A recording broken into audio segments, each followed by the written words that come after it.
Well, thank you, Chairman, for the time for the hearing. I think it's very timely. I think one of the things I'd like to say at the beginning, especially for people watching this, is this can be a very clinical conversation.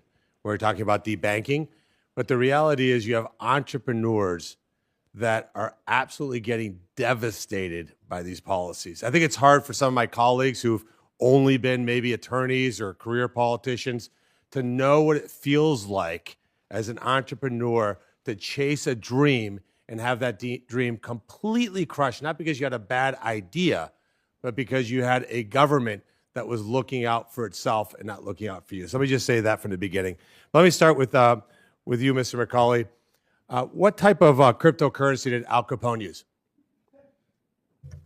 I would say that primarily the privacy coin known as the US dollar. Gotcha. Okay, so I'll look that one up, see if we can ban that one. How about Pablo Escobar, my fellow Colombian who gave a lot of reputational risk to fellow Colombians in what he did? What kind of crypto did he use? I don't think he used any crypto. Gotcha. How about Meyer Lansky? I'm not sure.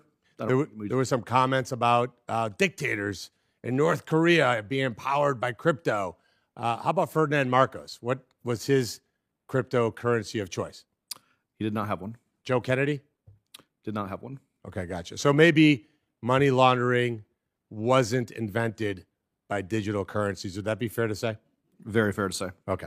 Let's move on to this topic of Mr. Gannon. By the way, your bank helped me start my business. Let me just give that little disclaimer up front. I appreciate your former chairman. We're proud to know that, Senator. Mr. Fish was very helpful. So let me just get that conflict out.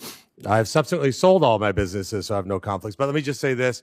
How much of loans do you just automatically forgive? Like, I was a really good client. Made payments. When could I call you and ask you to forgive my loan? I don't believe you could do that, Senator. Gotcha. So I'm curious because there was a conversation from one of my fellow senators earlier about the rogueness of the Trump administration, and yet Joe Biden illegally, according to the Supreme Court, forgave student loans. And I don't remember that outcry, that need for an immediate Senate hearing on why we were not forgiving, not chasing, why we'd forgive student loans. Now, maybe my Democrat colleagues think it's great that somebody becomes a gender studies major at Brown and racks up $200,000 student debt. But I had technicians working for me that racked up thousands of dollars in tool loans that the bank wasn't really. So what's wrong with a technician that a gender studies major should get their loans forgiven? And why aren't we seeing outrage on that, Mr. Gannon? Have you ever heard of such a thing as loan forgiveness from banks? And please give me the name of that bank. I don't have a name for you, Senator, but what I can say is some of my best friends at the banks where I've worked were credit risk analysis, and they look very hard at each loan and they analyze the credit. And if we make the loan, we expect you to repay it. Oh, that seems like an impossible standard. So let's move on, Mr. Ring, to you on this topic of regulation. It seems like there's a debate in this room of who's caused debanking. The good news is we've agreed that there's debanking. I think that should be the first headline. The most not so long ago, thing. People were denying. Right, so we've agreed on that. That's an incredible accomplishment of the 119th Congress. We've reached that conclusion. So the question becomes why and who's responsible. Now, in your mind, do you think that is it easy for a small community bank, let's say, for example, in Montpelier, Ohio, to compete with JP Morgan Chase or Bank of America?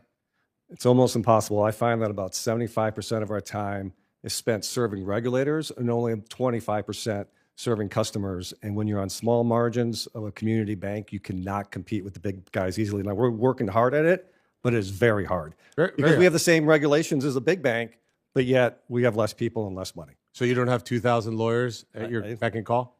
Unfortunately, I'm both the lawyer and the CEO along with my wife. So we probably HR also.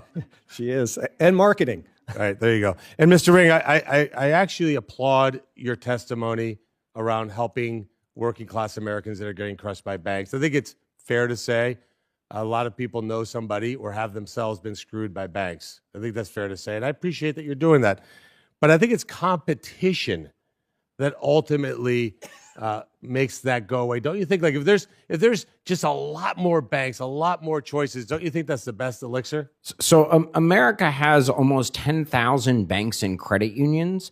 I think that there are some serious structural problems. How many did we have 10 years ago? We had more, Senator. How many did we and have 20 years ago? we had a lot more because you couldn't bank in multiple So states. competition's dropped. If you want dramatically. more banks, So competition's dropped dramatically. So let me just end with this, and I hope my colleagues understand philosophically as a business guy, the most greedy organization on the planet is the government. You pay your taxes, Mr. Klein, 1 day late. What do you get paid? What do you pay, like a $5 overdraft fee? No. You get late charges, interest that would make the mafia jealous. So let's just understand that the reason the government is so damn greedy is because there's no competition in government. We need more competition in banking. That will fix this.